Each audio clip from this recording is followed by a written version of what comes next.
Sitting in the New York airport, Max thought it was not the most enjoyable way to spend an evening. He observed the boarding process for what he hoped would be his flight back home to Charlotte. Max, along with his two sisters, owned a small pharmaceutical company their father had established decades earlier. His father had developed a series of valuable yet rarely used pills that kept the company profitable but offered limited growth. With his parents gone, Max had spent the past few days in New York negotiating the company's sale to a major pharmaceutical firm. Today, Max and his team of lawyers and brokers finalized the deal, leaving the paperwork to the attorneys. Max hoped to make it home tonight, but it seemed unlikely. The last flight to Charlotte for the day was fully booked, and he was third on the standby list. He refrained from calling his wife Camilla, unsure of what to tell her. He sat at the bar, keeping an eye on the gate, sipping his second gin and tonic, contemplating the deal and the substantial sum over $10 million that he and his sisters would share. This windfall, along with a well-compensated transition period with Big Pharma, promised a new lifestyle for him and Camilla. Their twin daughters were already away at college, juniors at Duke, where tuition costs were draining his finances. But all that would change once the pharmaceutical deal was finalized. Meanwhile, the boarding process concluded, and gate agents began ushering the last passengers onto the plane. Then, a stroke of luck. The status on the boarding sign changed, and Max noticed his name move up the standby list. He threw some cash on the bar, gave a thumbs up to the bartender, grabbed his briefcase and duffel bag, and dashed for the exit. At the gate, an agent handed him his boarding pass and quickly explained, "A group of 4 who checked in remotely didn't show up, so you and 2 others are getting their seats." Max hurried down the jet bridge with his newfound companions, and upon reaching his seat realized it was in first class. A good omen, he thought. I made the flight, I'm heading home a day early in first class. Maybe this means the pharmaceutical deal will indeed go through. As the boarding door closed and the plane taxied, he felt he deserved another drink. He had another gin and tonic and then dozed off, dreaming of a future where he and Camilla could always fly first class. The jolt of landing woke him. Eventually, he reached the taxi stand for the ride home. A few days earlier, he had driven his pickup truck to the airport, but now, exhausted and a little tipsy, it was too late to call Camilla to pick him up. They lived a few miles outside Charlotte, so the cab ride gave him enough time to nod off again. The driver had to wake him when they arrived. Max paid the fare generously, got out of the taxi a bit groggily, and as he turned toward the house, what he saw stopped him in his tracks and fully woke him up. A gold Mercedes parked in front of his side of the garage. It looked like a very stylish Mercedes, but then again, all Mercedes seemed stylish to him. The house had fallen into darkness. It was well past midnight, and Max stood motionless for several minutes. He had spoken to Camilla from his lawyer's office around noon, and she hadn't mentioned anything about unexpected visitors so late. Trying to push away unthinkable thoughts, he envisioned a happy scenario where he could soon curl up with a warm, sleepy Camilla. But his mind wouldn't cooperate. Slowly, he made his way through the passage between the garage and the house, unlocked the door, and entered the silent home. With deliberate steps, he moved through the kitchen and up the stairs to their bedroom, where the door stood ajar, seemingly unprepared for guests. Max stepped inside. Then it closed. There was no other way to describe it. His mind went blank. His breathing halted. Even his heart seemed to stop beating. He witnessed what he could only imagine as unthinkable. Camilla lay undressed, sprawled on her side of the bed, one arm wrapped around another man who slept beside her, a faint smile on his lips. Max stood there for what felt like an eternity. Eventually, his mind started to function again. He glanced at Camilla's hand resting on the man, and they both snored softly. This shattered Max's heart. Until tonight, he had found solace in listening to Camilla snore, a comforting sound that meant she felt secure in the peaceful sleep they shared. He often fell asleep to that gentle purr, but now that was all gone. He would never hear that snore again, never share a bed with her. Despite his broken heart, Max began to think rationally. He noticed the man's neatly folded clothes on a chair where Max had sat countless times. Anger simmered inside him. He pulled on his pants, retrieved his wallet and car keys, and paused to consider his next move. Thoughts of grabbing a tennis racket from the bedroom closet and confronting the man crossed his mind. He even contemplated confronting Camilla. Both impulses promised immediate satisfaction but threatened severe consequences. Another idea took shape in his mind. He pulled out his cell phone and started taking incriminating photos. As the plan developed, Max finished documenting the scene and gathered the man's clothes and shoes. The man was much larger than Max, taller and heavier. A tennis racket wouldn't be wise, even in the short term. With the clothes in hand, Max stole one last glance at his wife, his once beloved partner and mother of their daughters, and steeled himself against the love that had sustained him for over 2 decades. He left the bedroom, dry-eyed, and descended the stairs to the outside. The car's key fob beeped, and the doors of the Mercedes opened. Max stowed his briefcase and duffel bag inside before settling into the driver's seat. He had never been one for fancy cars, but as he maneuvered the Mercedes, he found himself appreciating it. After driving a mile, Max pulled over and examined the man's wallet. It contained the usual items: cash, business cards identifying him as Franklin Thompson, a senior sales manager at a local Mercedes dealership, and a driver's license with a Charlotte address. If the man had a family, Max realized he could cause significant trouble for him, and perhaps for Camilla too. But for now, exhausted, Max decided to head to the nearest motel to get some rest. Camilla Trondor was a highly cautious person. Aware of her husband Max's greater intelligence, she managed to sustain an affair with Franklin Thompson for nearly 5 months without Max suspecting a thing. Max is still in New York, she thought the next morning while lying in bed with Franklin. He satisfied her physically, though not quite as well as Max, she reflected. Too much like a car salesman, she mused, deciding it was time to end the affair. Franklin's growing possessiveness, including his desire to spend the night, had crossed a line. Despite Max's likely ignorance of the situation, having another man in their marital bed felt too disrespectful. She planned to call Franklin later that day and firmly but kindly end things, then headed for the shower. As she dressed back in the bedroom, Franklin emerged from the shower wrapped in a towel. He paused, then asked, "Camilla, where did my clothes go?" "What? I didn't move anything," she replied. "Where are you going tonight? I left them folded on this chair. They're gone. Did you take them to the guest room?" She began, but he hurried down the hall and returned empty-handed. "No, they're not there. They're nowhere." Camilla impatiently suggested, "Maybe you left them downstairs last night after we came in." "No, I'm sure I didn't, but I'll go check," Franklin said, leaving the room and quickly returning. Camilla, my car's gone too. Someone was here, took my clothes, and stole my car. Damn it, what's happening?" "What?" Camilla struggled to grasp the situation.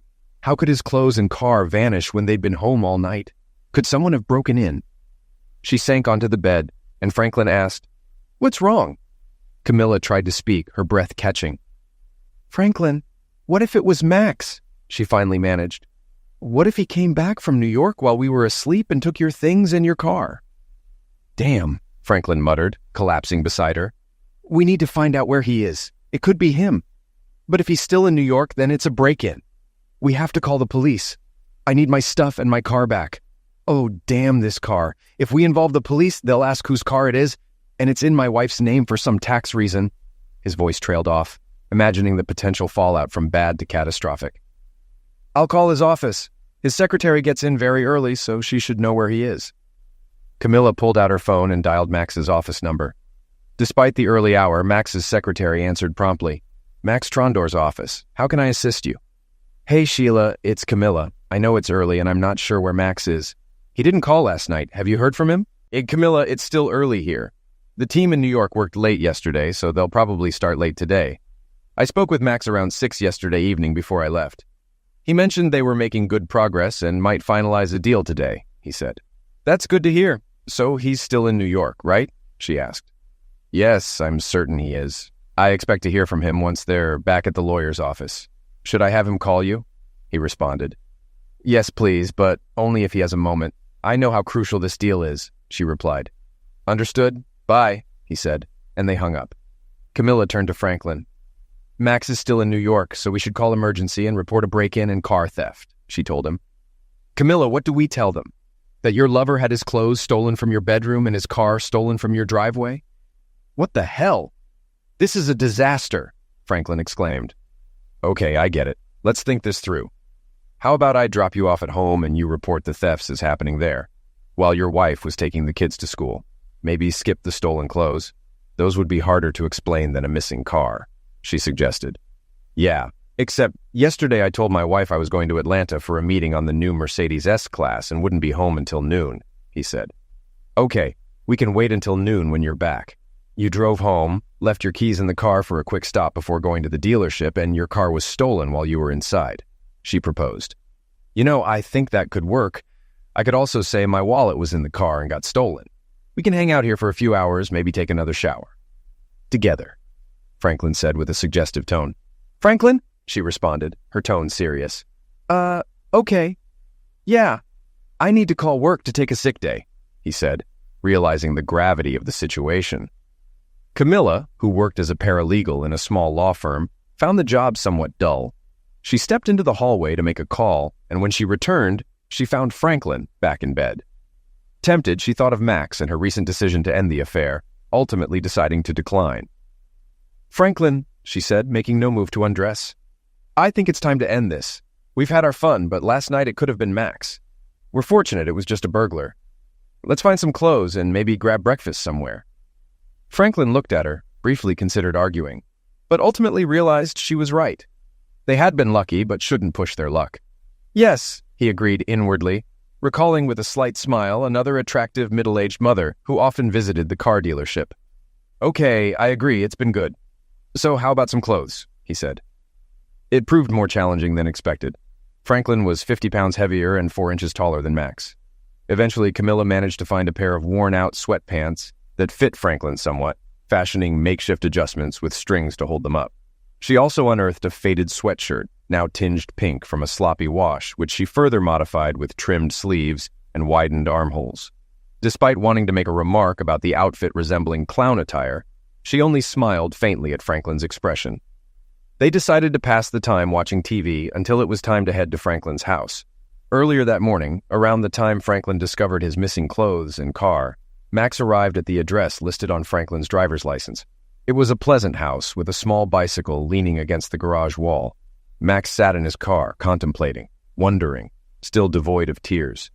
His night at the motel had passed swiftly, and he hadn't gone for a run until dawn. Surprisingly, he didn't feel worse. Perhaps he was still in shock. He approached the front door, holding Franklin's wallet with the driver's license visible. He rang the bell, and a young woman in her 20s, attractive yet somewhat disheveled, answered.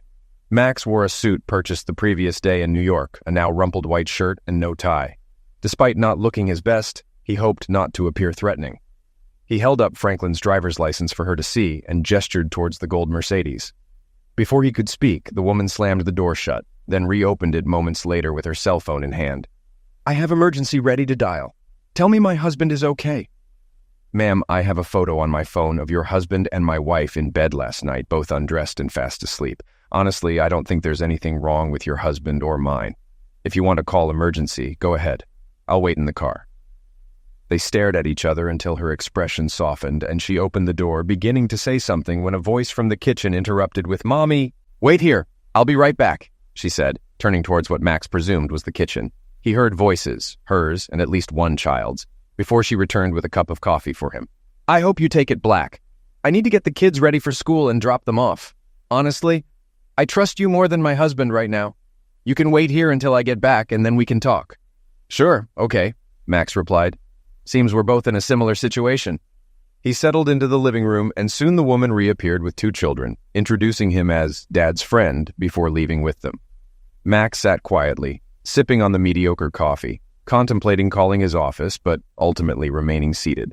When she returned, she hurried upstairs briefly and returned looking more composed, her hair brushed and lips lightly tinted. She extended her hand to Max. Sorry for the chaos earlier. I'm Molly Thompson, currently married to Franklin Thompson, who happens to be involved with your wife. Max couldn't help but chuckle at her phrasing, a brief moment of relief. You've summed up the situation perfectly. I'm Max Trondor, and my wife's name is Camilla Trondor. Let me explain what happened last night. As Max recounted the events, Molly began to cry. I'm filing for divorce from Camilla, and these photos will certainly help with the settlement. I can send them to your phone if you think you might need them. Yes, please keep them, Molly replied, her eyes dull. Max started to reach for his phone, but paused as Molly continued. Hold on. I don't want those images burned into my memory forever. You keep them, and if I ever need them, I'll call you, okay?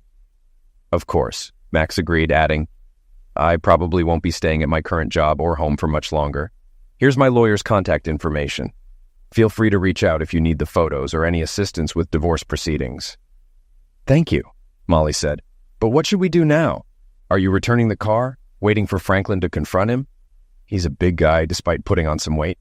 Supposedly, he was in Atlanta for a car meeting overnight and should be back this afternoon. You know, I'm rather fond of this car, and I've never driven a Mercedes before. I think I'll keep it until someone insists otherwise. As for your husband, let's just call him Idiot for now. He may have... Molly chuckled, and Max joined in, both needing the release. Actually, the car is registered in my name, Molly disclosed. For tax reasons. More depreciation, I think. Franklin, or should I say, Idiot, put it in my name since I use it more. She paused thoughtfully before continuing. Since it's my car, I can give you permission to drive it, and if you get stopped, the police can call me to verify. Max appreciated the plan but held back, sensing Molly was still refining it. And one more thing, she added. There have been a lot of burglaries in our neighborhood lately. You have Franklin's keys and clothes. If the spare key we hid in the backyard is missing when he arrives, he might attempt to break in. And if our security system is set to instant alert mode, he'll attract some unwanted police attention. Molly, I think I'm falling for you all over again. You're amazing. Okay, let's stay calm. Franklin can wait until this afternoon when the kids and I get home from school. I'll pick them up and take them to the park for a while. Let's give him more time to get into even more trouble. Whatever happens, keep me updated, especially if he gets into trouble with the police. And call me when you need to return the car. I don't want you getting into any trouble. We're good.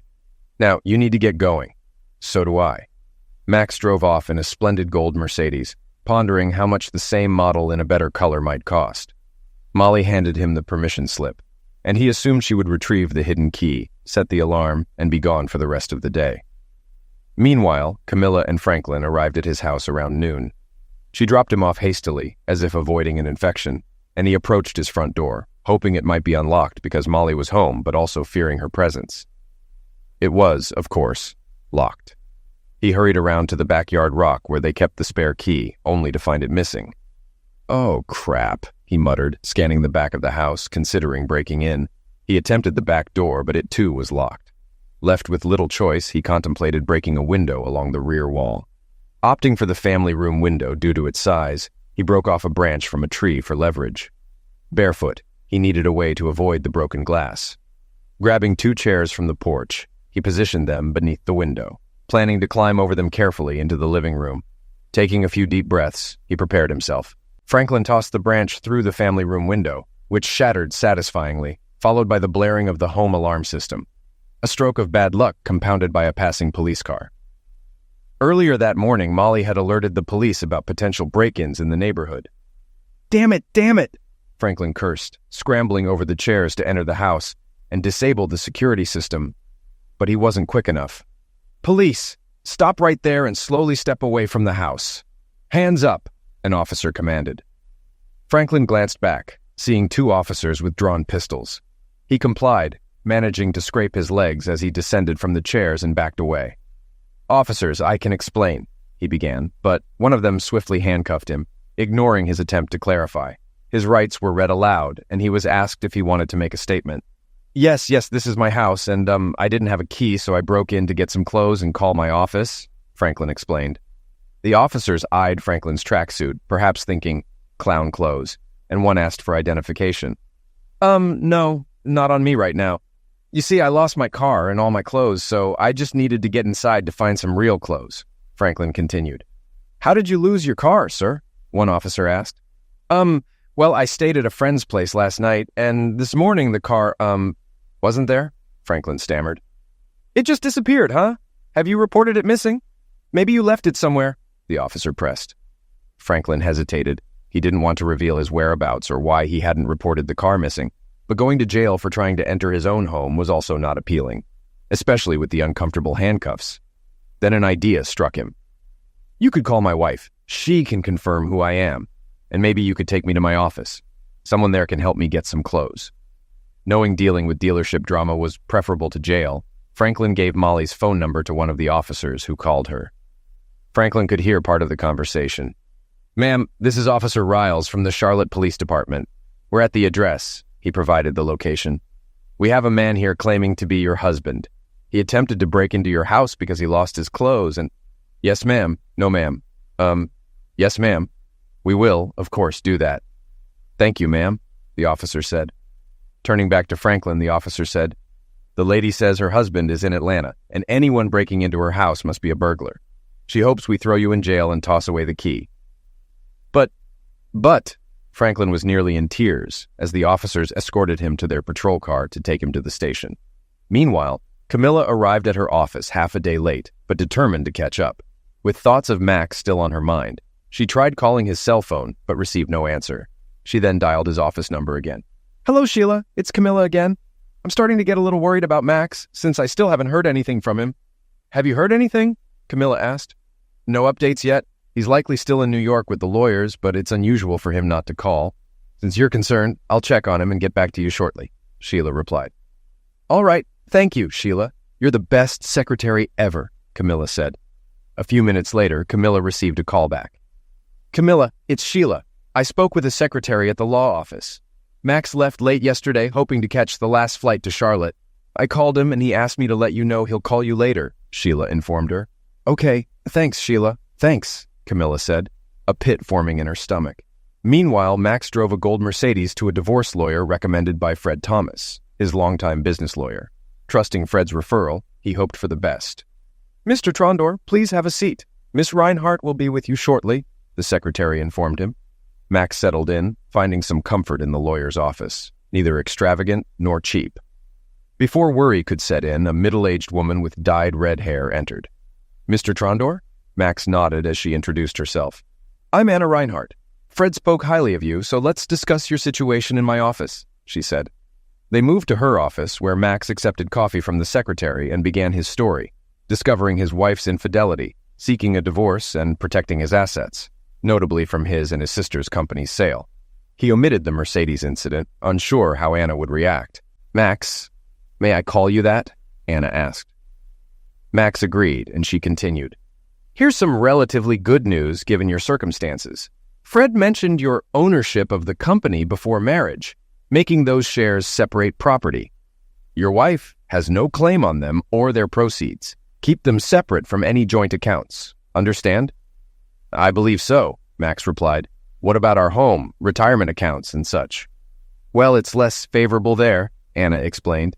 "Given your higher income, expect child support for several years. We might mitigate contributions to retirement by adjusting alimony. It's not ideal, but it avoids future issues, especially splitting retirement funds. Your kids are college-bound, so no child support there. You okay with covering their college expenses?" "Yes, that works," Max confirmed. "What about the house?" "You and your wife need to decide. You can sell it and split the proceeds, or one of you can buy out the other based on its current appraised value," Anna responded. "After what I witnessed last night, I definitely don't want this house anymore. I doubt Camilla can afford to buy my share, so selling it seems like the best option," Max decided. "All right, I'll prepare the necessary paperwork accordingly. The divorce petition is fairly standard, so I can have it ready for you early tomorrow if you'd like. We can serve it to her tomorrow afternoon and propose a settlement next week," Anna said. "Wow, that's pretty quick. Max started. "Max, listen to me. If there's any chance for reconciliation, perhaps counseling or some time," Anna suggested. "No, it's just a shock right now. Less than 24 hours ago, I was happy, eager to share news of the company sale with my wife. Now I'm here discussing divorce, but we have to move forward. I'll figure out how to handle this, okay?" Max said, trying to steady himself. "If you change your mind, just give me a call and we can reassess," Anna offered. Max thanked her, settled the fee, and left the office. Walking back to the gold Mercedes, he wondered about the events with the man he saw last night. It reminded him he promised his secretary to call Camilla. Camilla answered in her law firm office. "Camilla, it's Max. You called and were looking for me?" Max said. "Oh, Max, thanks for calling. I missed you. Where are you?" Camilla asked. "I'm here in Charlotte," Max replied. "Max, when did you get back?" The pit in her stomach twisted. "Last night, Camilla, I got back last night," Max said. The pit grew heavier. Camilla leaned back, struggling to breathe, let alone speak. "Max, I think I should hang up," she said. "No, Camilla, please," Max said. "Can we meet somewhere? I need to see you just for a few minutes." Max hesitated. This woman was his love, the mother of his daughters, the most significant person in his life for over 20 years. "Okay, Camilla, Center Cafe at 6. The pain intensified. Camilla reluctantly agreed. The Center Cafe held sentimental value. They had first met there with friends long ago. Over time, it became their special place. Now she felt anxious. Max had suggested it, and she had to agree. "Max, I'll be there, and please understand. I'm sorry, and I love you," Camilla said, her voice breaking. Max hung up. Camilla sat, tears streaming, the pain deepening.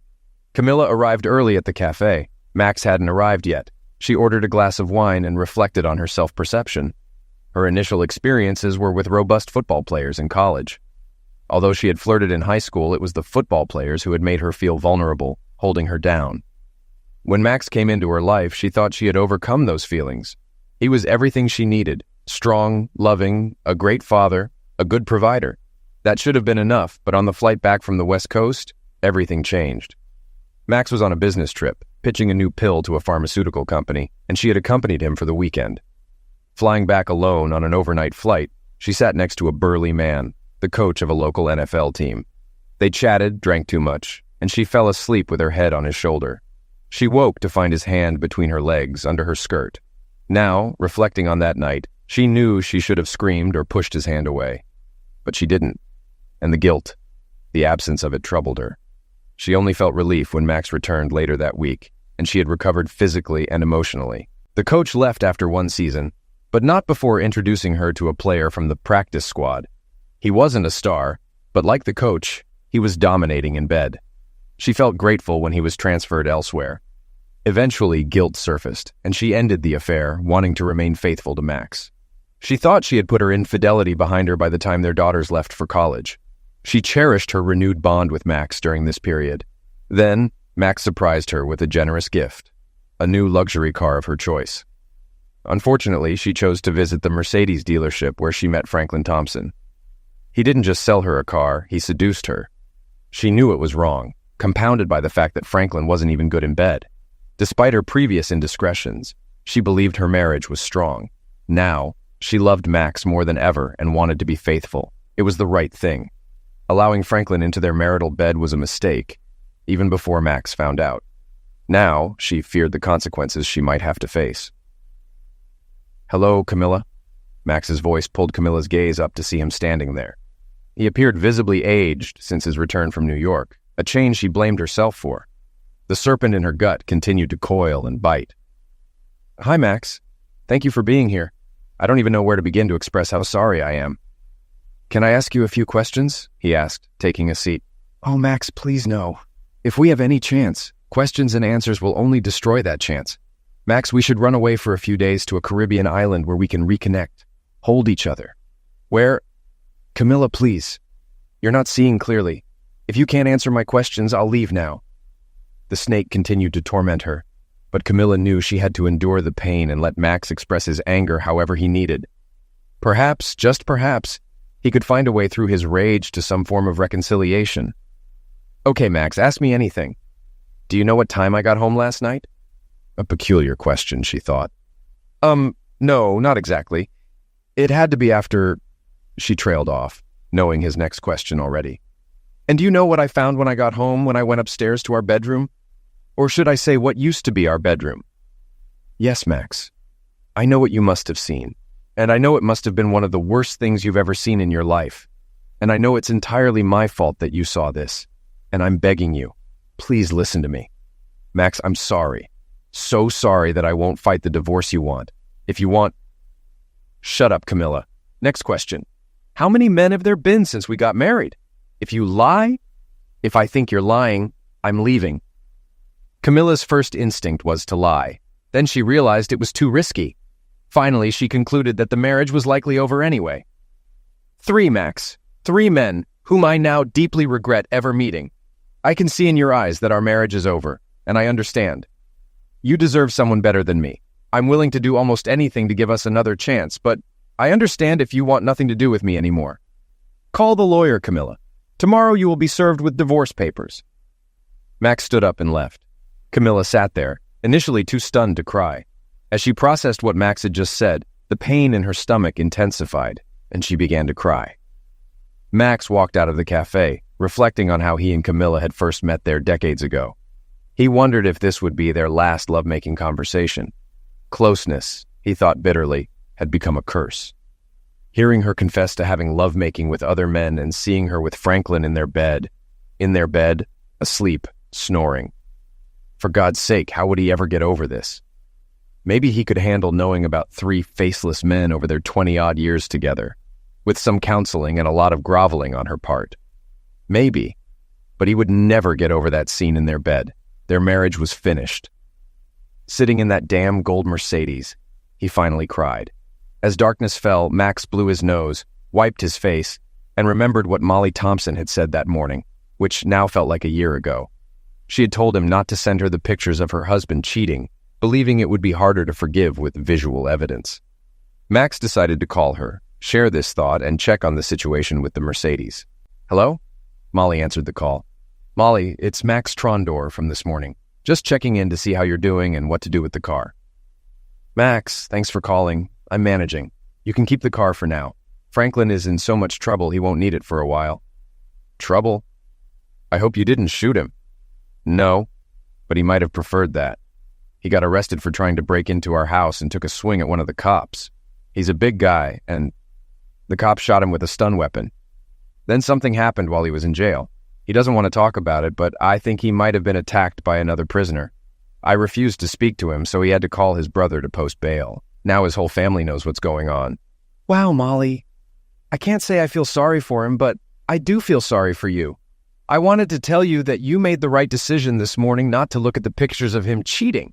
If you have any chance of reconciliation, those photos would make it a lot harder." "Yeah. He came home a couple of hours ago, crying, apologizing, and begging me to let him stay. At least for now. We have 2 little kids, so I'm going to try to work things out. But life won't be easy for him. His own brother, a lawyer, told me to push for a prenuptial agreement and offered to help. Plus, I'll be managing our finances for a while. Franklin will be on a short leash, and I'll be tugging his collar often. Stay strong, Molly. I wish you all the best. When you need to return the car, just call me." They hung up, and Max sat there, feeling a bit envious of Molly. Maybe Franklin had learned his lesson. Being arrested and charged with assaulting a police officer, combined with his experience in jail, might have frightened him significantly.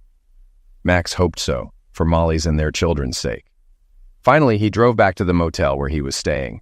He had one more task before trying to sleep, calling his daughters, Jane and Joan. "Hi, Daddy."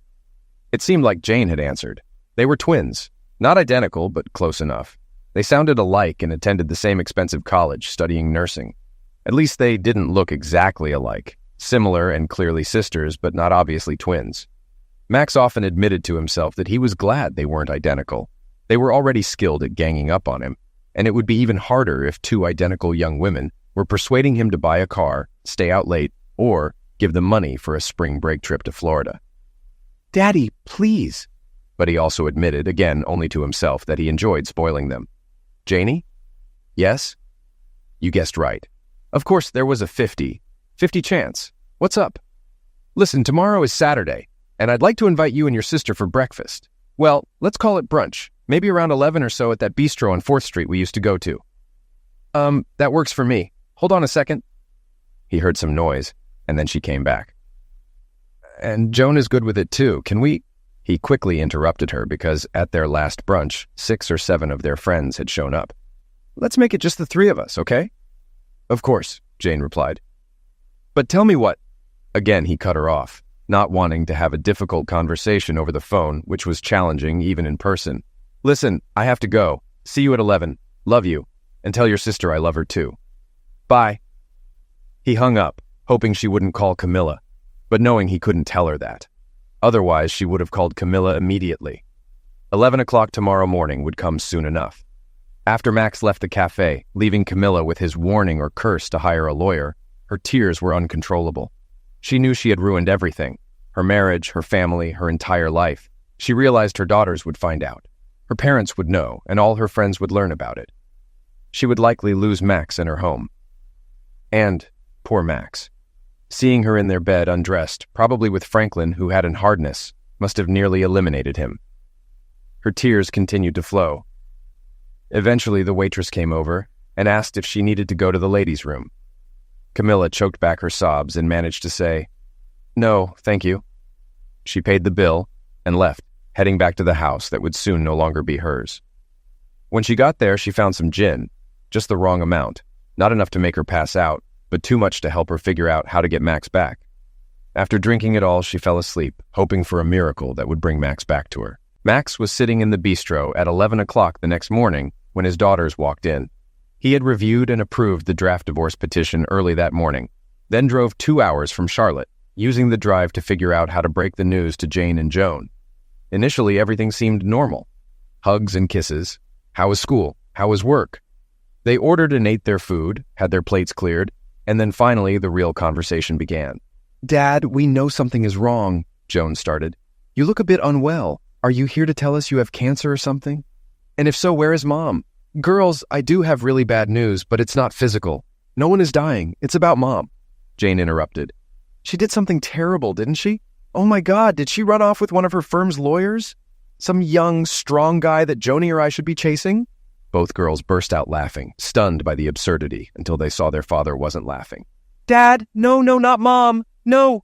Joan couldn't voice her fear aloud. "Girls, listen carefully. Yes, Mom cheated. She cheated on me, but that doesn't mean she cheated on you." Joan, crying, said, "Dad, if her cheating is destroying our family, then yes, she cheated on us just as much as she cheated on you." Both girls cried, and then Max started crying too. They stood up, trying to hug their dad and each other at the same time. "Dad, let's get out of here," Jane suggested. "There's a park about 2 blocks from here, and we'll have more privacy there." People were starting to stare, so Max quickly paid the bill, and they walked to the park, a daughter on each side of him, all holding on to each other. "Tell us, Dad," Jane said after they found a bench to share. "We deserve to know how bad it is." "She's right," Joan added. "We're mature enough to handle this." "On the way here, I was trying to figure out how to tell you," Max began. "I agree. You are both adults, and yes, your mother did cheat on all of us. I found her at home in our bed with another man, and she later admitted there had been others before him. I think I'm still in shock, but I know that she and I can't recover from this. I've already talked to a divorce lawyer, and Mom is getting a divorce petition today." They cried more and then fell silent, contemplating the news and their future. "Girls, no matter how bad it is, you need to prioritize yourselves and your schoolwork. There's enough money to cover your senior year at Duke, and if either of you wants to pursue graduate studies, I believe I can find funds for that too. But there's a condition." They looked at him, curious. "I'm willing to pay for your education, but I expect you to work hard and get good grades. Yes, what Mom did makes it hard to concentrate, but you told me you're adults. Real adults, mature, disciplined people, can handle such adversity, right?" They looked at each other, cried again, and hugged him. "Yes, Daddy, you are the best, and we won't let you down," Joan assured him while Jane looked pensive. "Dad, Joan is right. We won't let you down. But what about you? Will you be okay? What are you going to do?" "Well, you can think about a lot during a 2-hour drive. First, I want you both to know that what you said doesn't surprise me at all. I know you'll continue to do well in school, and I will continue to be proud of you. As for me, what your mother did slapped me hard. I could crawl into a hole, suffer, feel sorry for myself, and try to reconcile with your mom. But I realized that doesn't suit me. I've spent my entire adult life taking care of others. When I started working for my grandparents' company, I took care of them. After they left, I took care of my sisters, as they owned their shares in the company. Then I took care of your mother, and I took care of you girls. It might sound like I'm complaining, but I'm not. The company will soon be sold, which will relieve me of responsibility for my sisters. Camilla is gone. And you guys, I promise I'll be happy to help you start your adult lives. So what? 2 home runs out of 3 in terms of the women in my life? Not bad. That leaves me. And guess what? I see this whole situation with betrayal and divorce not as the worst thing, but as a chance to start a new life. A life dedicated to taking care of one person. Me. Fine, Dad, really. If you mean what you say, that's great, Joan said. Jane was more skeptical. Dad, what does all this really mean? New life? Working for another pharmaceutical company? Buying a farm? What? Good question. I do have an answer. No details yet, but this new life will be physical. I'm going to run marathons, climb mountains, swim across the Atlantic, climb the Alps, go on safari. I have a million things I'm going to do. And guess what? While doing these things, I might meet a nice woman doing the same activities. Who knows? Damn it, Dad, this is amazing. Both girls looked at him astonished. This was their father, not some enterprising adventurer. "Did you really come up with all this while driving here from Charlotte?" Jane asked. "Well, yes, partly. Besides, I didn't sleep much and different ideas were spinning in my head. I mean, I could start drinking and feeling sorry for myself, but instead I'm going to make the best of this mess. Trust me, I'll be fine." Max left his daughters with more hugs, kisses, and tears, then headed back to Charlotte in the gold Mercedes. As soon as Max left, the girls called their mother. "Hello?" A strained voice answered the phone at the Trondors' house. Joan put the call on speaker. "Mom, this is Joan and Jane. We just had breakfast with Dad, and he told us some terrible news." What did he say?" "Well, he mentioned divorce and said it was because of your betrayal. Dad gave us some details, but that's the gist. Is this true?" "Oh, girls, this is complicated. He and I have been married for a long time, and this mistake. Yes, I made a big mistake. Well, more than one, actually, but I'm sure we can get through it. I just need to give your father some time to—" "Mom," Joan interrupted, "listen. Dad said divorce. He didn't talk about fixing things. He talked about cheating." "Well, yes, technically he's right, but that doesn't mean we can't fix it. I told him I would do anything." "Mom," Jane interrupted, "I think you're delusional. He told us that he had already met with a divorce lawyer. He said there's no turning back for you two. Joan and I don't want to take sides. But you have to face reality." They heard tormented breathing on the other end. Joan and Jane exchanged glances, wondering if they should have gone to Charlotte. Finally, Camilla spoke, her voice barely above a whisper. I know I screwed up and ruined my marriage. I think your father hates me, and he's right. I've done awful things. He told me to hire a lawyer, and he was right about that too. I'm sorry, girls. I know it's terrible for you too." "Mom, don't worry about us," Joan said. "We'll be fine. And I know Dad is doing everything he can. You need to take care of yourself. Hiring a lawyer is a good idea. Jane and I can come to Charlotte if you need us." "Thank you, girls. That's kind of you. I'll be okay. I just need time to come to terms with what I've done." They hung up, still unsure of their next steps. "You know," Joan said, "it's funny, though it's not really funny. We're more worried about Mom, who caused all this mess, than about Dad." They continued talking and eventually decided not to go home, allowing their parents to deal with the situation without their interference. Camilla sat in her home in Charlotte, a bit hungover from the gin she drank the night before and feeling very depressed. After talking to her daughters, she knew she had to get up, get dressed, and leave the house. Do something, she thought. Just as she considered buying more gin, the doorbell rang. Camilla opened the door to find a young woman standing there chewing gum. "Can I help you?" Camilla asked. "Yes, ma'am. Are you Camilla Trondor, Max Trondor's wife?" "Why, yes, that's me. Why do you ask?" "Ma'am, you have been served," the woman said, handing Camilla a folder with documents and taking photographs. What? Camilla asked as the woman walked back to her car. Camilla returned to the kitchen table to look at the mysterious folder. When she saw the title of the first document, she nearly fainted. It was a petition for divorce. She remembered Max's last words to her, "Get a lawyer." As she sat there staring at the familiar kitchen she had once enjoyed with Max, she knew the happy days wouldn't return after what she had done. Camilla was right. She and Max never reconciled after her betrayal. 6 years later, sitting in the ballroom of an expensive hotel and watching Jane dance with her new husband, Camilla mentally plunged into the past. When the girls were teenagers, life seemed terrible. Too many activities, too much teenage angst, and boys who were either too mean or, in Camilla's view, too nice to the girls. Max was too busy with his job, and her work as a lawyer was too boring. Life had been overwhelming then, but now she missed it terribly. She was still at the same law firm, doing the same mundane paperwork. "Camilla, here is your wine." Camilla looked at her date, a perfectly sweet, middle-aged, paunchy, balding lawyer who had escorted her to Jane's wedding and reception. "The bride looks lovely, just like her mother." "Thank you, Carl. You're sweet, and thanks for the wine." He was a kind man, and she could imagine marrying him if he was interested. But he definitely wasn't Max. She couldn't help but glance across the room at Max. Max had just returned from a mountaineering trip to Nepal, and Camilla thought he looked like one of those bronze Greek god statues. Tanned, incredibly fit, even more handsome than she remembered. He was smiling and laughing with Joan and her boyfriend, holding hands with a woman as beautiful and fit as he was. Joan had told her that Max met the woman on another mountaineering trip in South America, and they had been traveling, sailing, and climbing together for several months. Camilla felt sick just thinking about it. "Camilla," Carl tried to get her attention. "Yes, Carl?" "Camilla, I think we should leave. You've fulfilled your duties as mother of the bride, and staying here drooling over your ex-husband isn't doing you any favors.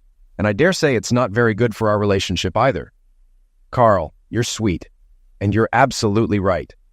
Let me go say goodbye to my daughters, and we'll leave." Camilla hugged and kissed her daughters, wished the newlyweds all the best, and as hard as it was, ignored Max and his stunning girlfriend. Max noticed Camilla leaving and felt a slight pang of sadness for their old times together. As he watched her, Joan asked him a question. "Sorry, Joni. What were you saying?" "Daddy, remember that strange-looking gold Mercedes you were driving when you, Jane, and I had breakfast that morning when you visited us at Duke? What happened to that car?" "Ah, Joni, that's a whole story I won't bore you with. Let's just say I borrowed that weird gold Mercedes from a friend and ended up giving it back to her. I think she sold it. It was truly an unlucky car." And Max turned to his friend to discuss their next mountain trip.